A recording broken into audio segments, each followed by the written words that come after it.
Okay, good evening, dear viewers of Gaza Media. We are here in Maryland, in Bowie Village Hall, the former LBLM Cultural Center for LECUDO Cultural Weekend. We started yesterday, July 26th, and today is Saturday, July 27th. We will finally wrap up with mass service tomorrow, July 28th, 2024. And I'm Ernest Kumba for Gaza Media. There have been so many activities that LECUDO has been carried on throughout the past 3 years or 4 years or so.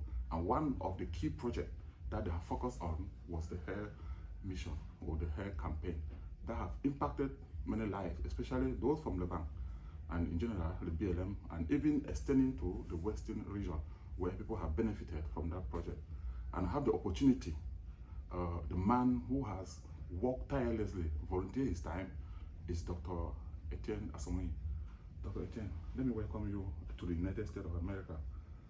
I'm glad that, I've been seeing you on media. I have the privilege to sit side by side with you. Doc, you're welcome to America. Thanks.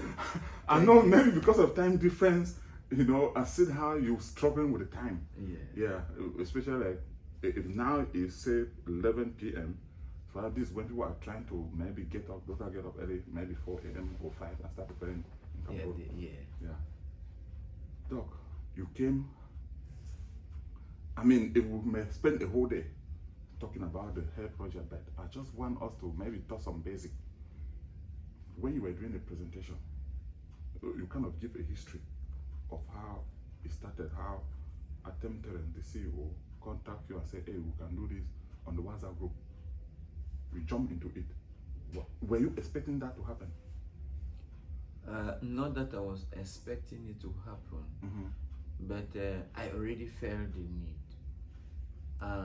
As a medic working in Cameroon, reaching out to those in need was already something that I was doing.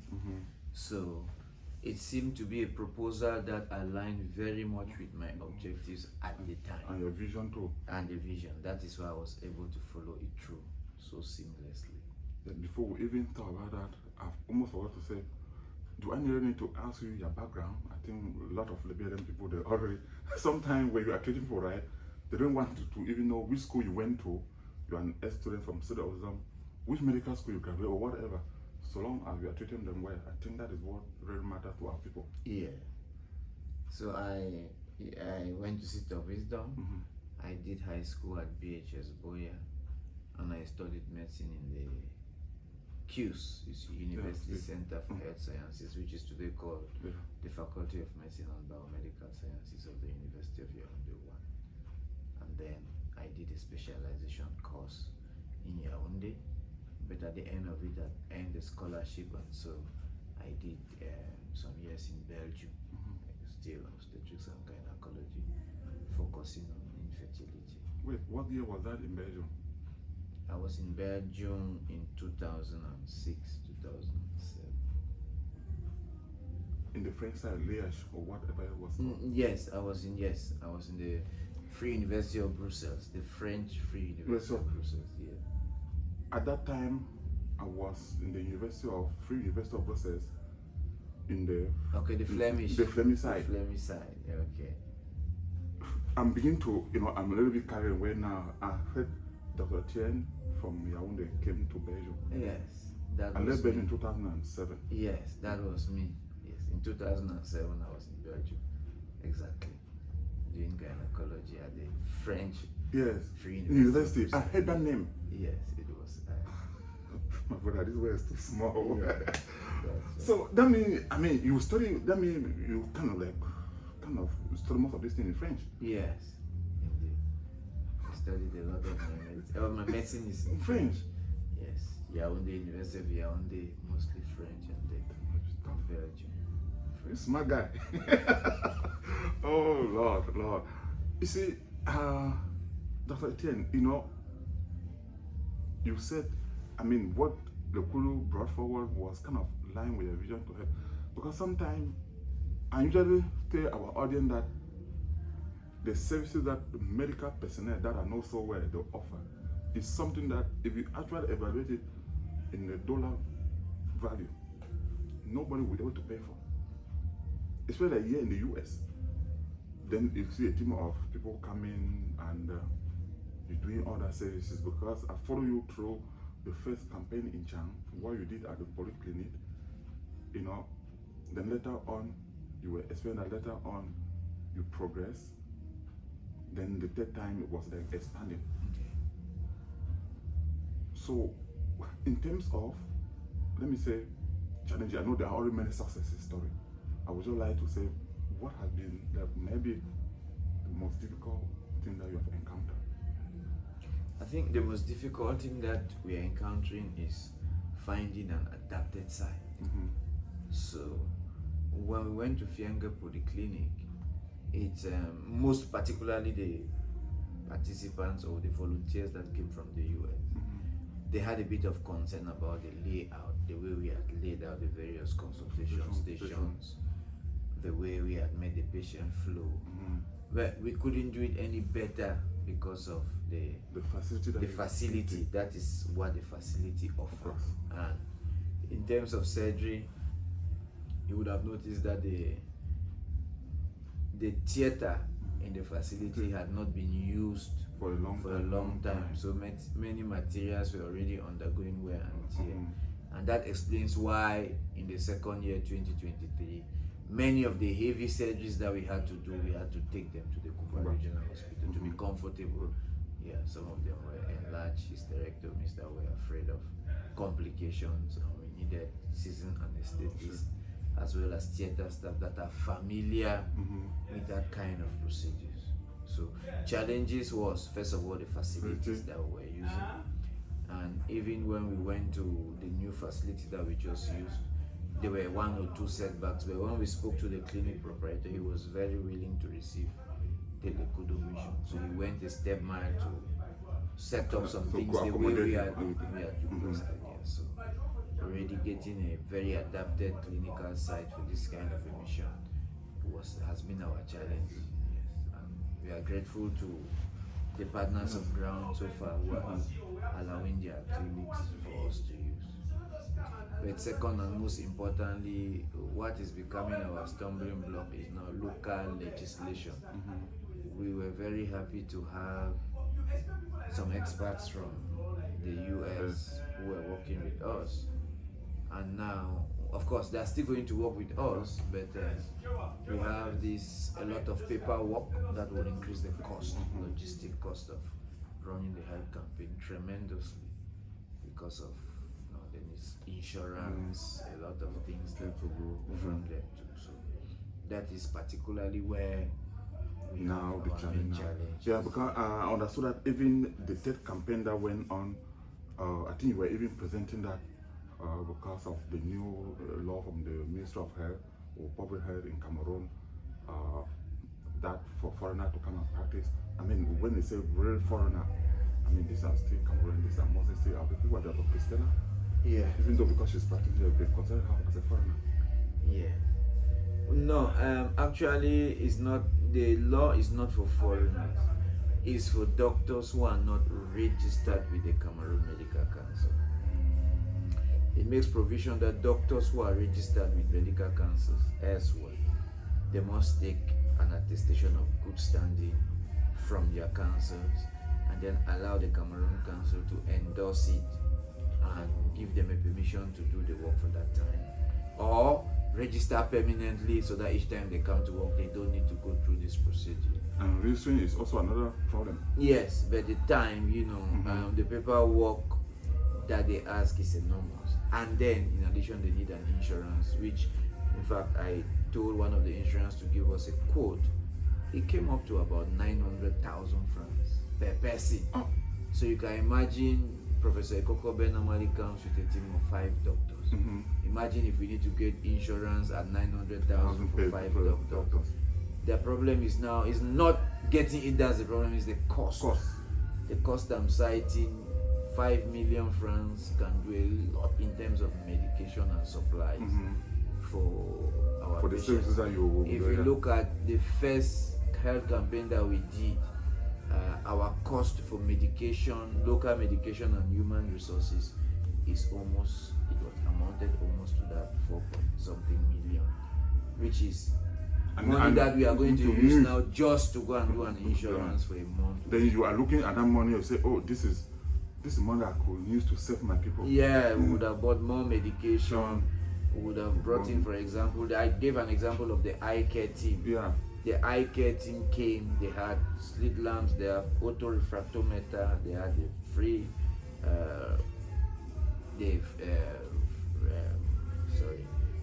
the free reader, I call it the free reader. Yeah. So they were ready to help people, including giving them free glasses. But in the middle, and many people had that the eye team was coming and there was a long line. But in the middle, people have not checked their eye for. they ruptured, their supplies got ruptured, and it didn't make sense to be consulting people and then have nothing to give them. So we adjourned it for the next time. So we are really hoping to have resources to get these supplies and give it to them. And as the years go by, the first year we saw a lot of complicated people that have been in the villages or in the bushes, no way to meet medical doctors. As time is going on, I'm seeing that the amount of critical emergencies that we are receiving is reducing. Because as we are going yearly, we are solving some of these problems that that arose, and the people could not handle because they lack the funds. Now that we are giving free care, many of them have a chance to come and take care of themselves. Dr. Etienne, when I'm listening to you, right, I'm just kind of carried away. Dear viewers, this is something that really touched the life of our people back home.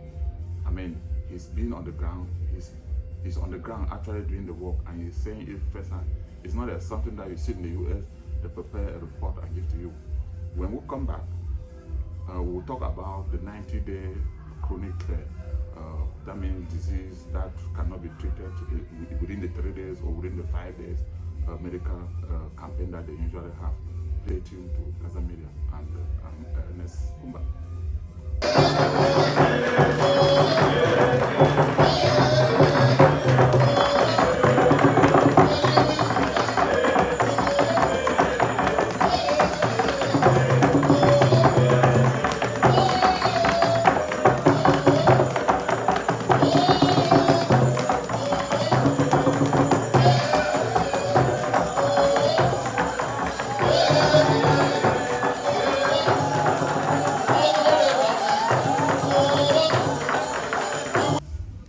Okay, dear viewers, again we are here live in Maryland, and Dr. Etienne Asonganyi is here, who has been helping with the medical mission in Cameroon. We're talking about 90 days continuous treatment, because at some point, I think even in one of, we are making sure that it is not just the 3 days treatment, because sometimes people come in for acute care, then you discover that they have some underlying diseases, or maybe some chronic disease like hypertension, diabetes, that they need continuous follow-up.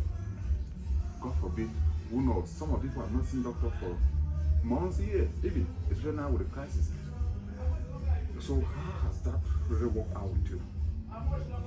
So the 90-day follow-up is treatment, continuity treatment that we need to leave behind for people who have acute or chronic rheumatic fever, hypertension, and diabetes.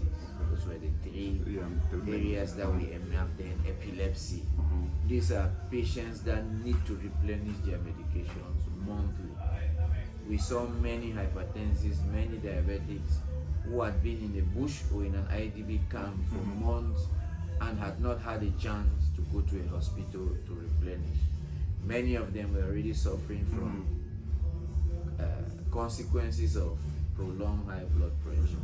And so we said, if we give them medications for 1 month, 2 months, we have not helped them much, because as they leave our presence, they go back into the bush.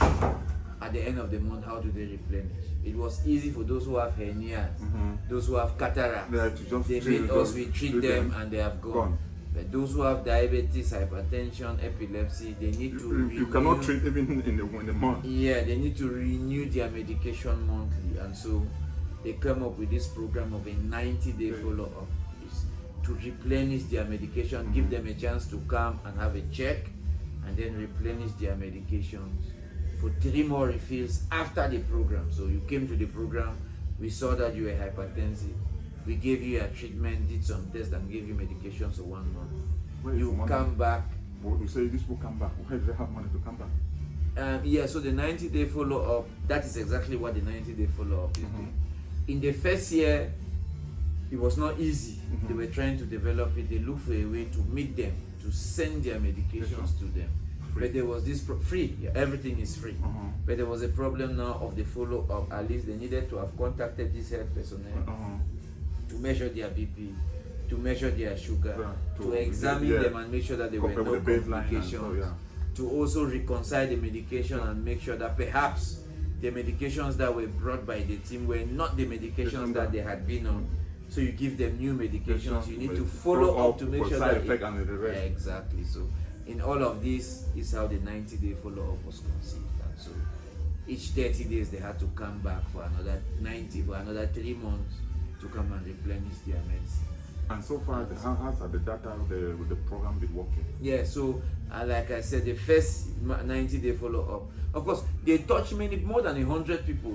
But I said 20, I think I gave a data 25. 25 are people that we followed all through, and we can give an account of. Talking about the complete follow-up. But there were many more people who came only for 1 month, who came only for 1 replenishing, who never gave us a chance. They took their medication, they never gave us a chance to follow them up and see. So those are not incomplete data, we dropped them and we have 25 complete data. So you might hear 25 and think it's a small number. No, more than 100 people have been followed up. But we are talking about the complete data, because it was not easy to get them to leave their hideouts and camp. The problem of transportation, of course.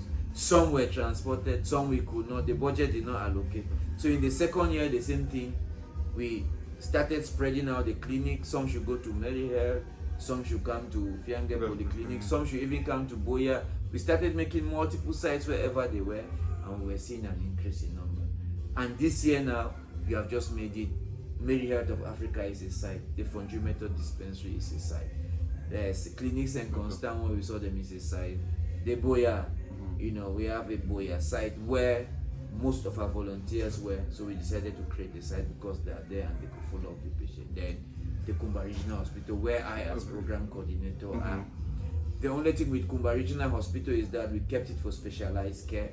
So when the I team came, they saw 10 people who had cataract and they needed surgery, for example. How do we do that surgery?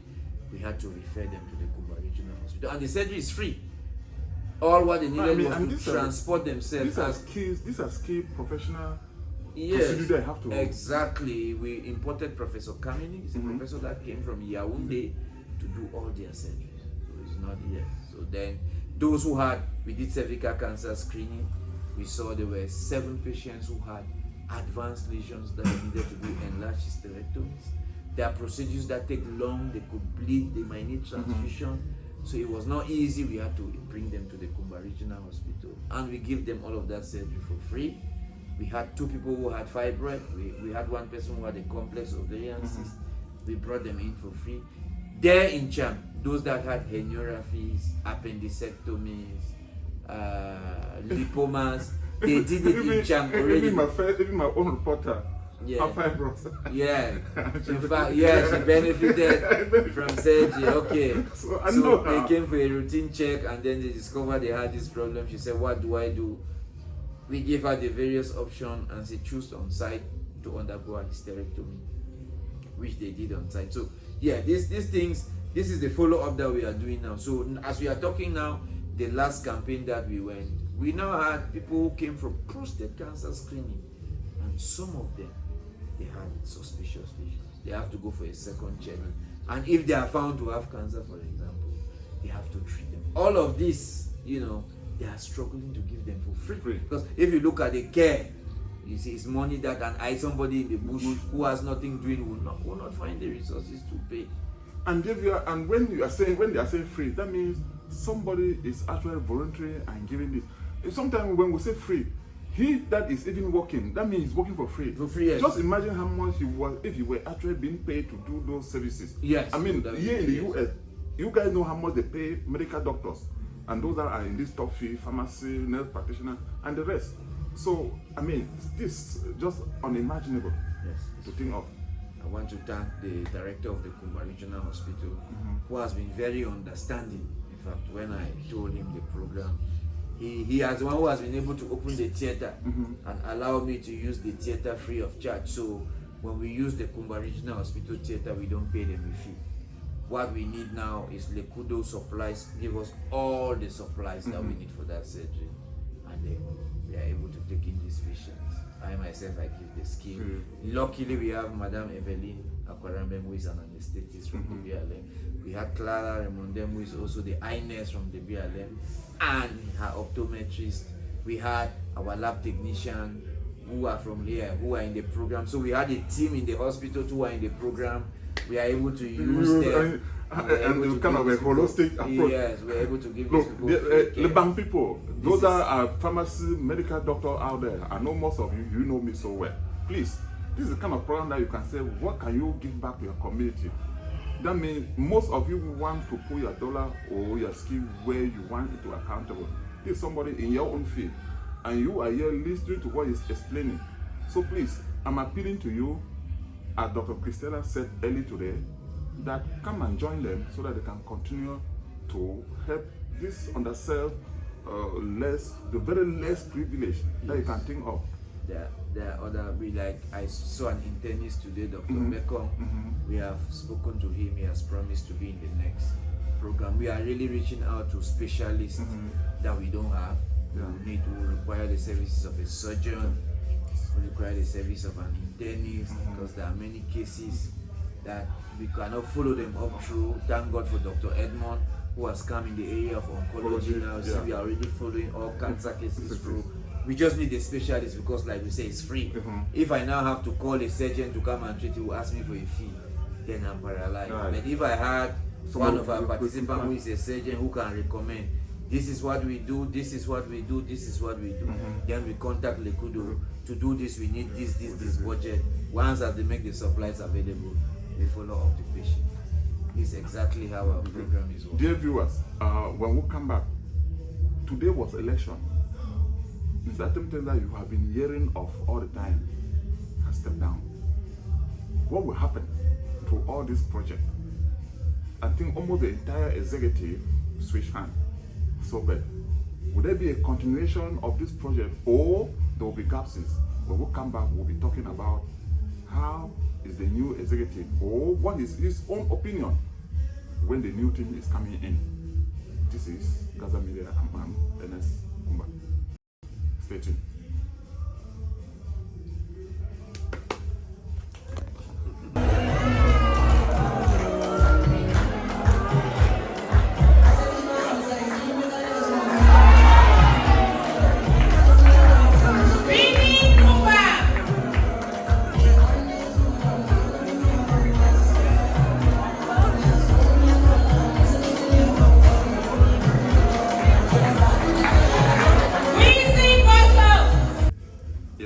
Dear viewer, we are back again. We are still on this health problem because the health problem, especially in the BLM, has been a big challenge.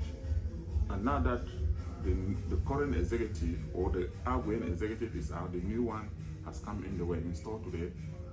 I just want to find out from Dr. Etienne, how do you think, or how do you feel the relationship now that new people are coming in? Some of them, at least I'm glad you may know some of the faces, like Dr. Abila, I think, who is the vice CEO. He still there. He has been to Cameroon too as well. He's a nurse practitioner. But most of the executive is gone. The parent has now stepped down, who was very influential. He went very well to Southern. All of you are experts from Southern and the rest. How do you think the program, the convention program, is going to look like? I think the program is going to continue, and I think that it should continue. As it stands now, the only difficulty or the only difficulty we have, like you have said, is that we should be able to establish this communication channel between the team on ground and the new team, so that we are able to, because it takes a lot of planification. Yeah, they need to begin well ahead of time. We estimate what we think we'll do this year, which teams we want to get down. Then we make a projected budget. Then they get the supplies, the ones that normally come from Healing Beyond the Horizon, say Professor Ekokobe. The supplies that come from Live Bridge, they usually get them here and ship them, and it takes months to get to Cameroon. So they do everything in a synchronized manner, so that by March, when we are going for the program, and they like March because during that time, many of their specialists and students who come from this area, they are on holidays, so it's easy for them to take that period to be so we synchronize all of this, so at that time everything is just on ground for what you see to go on. So it will be good for them to start this. The key point is to start the planification early enough, so that by March everything is synchronized. I think if this communication channel is open early enough, I don't see what's going to stop us from holding the program. All the volunteers who are on ground, they are there. We have all their contacts. They are willing to come back and give their free services when it's time. So I think the most important thing is for the new executive to enter into contact with the various stakeholders early enough, so that by March, when this is opening up, everything that needs to be on the ground will already be synchronized. And I think the program will be able to have a nice at least thank you for that wonderful response, and I hope the new executive will are listening to us. Myself, I will be able to do more promotion, try to reach out and find out, so that they really know that some of these things, like you are saying, they need time, planification to get all the supply, get the resources together. And I hope the new executive will continue to this. I see people are looking at you, this is my brother. He said, okay, guy. He said, maybe you may not know. People want to see him, they want to just shake hands with him for the marvelous work that he has done. I cannot thank you enough. That God bless you. You continue to do the work. God continue to give you wisdom, skill, knowledge to continue to touch many lives. Thank you very much. Thank you very much. Dear viewers of Gaza Media, we have come to the end of this segment. We thank you all for listening, and you stay tuned to Gaza Media. Again, I'm Dr. Ns. Bye-bye for now.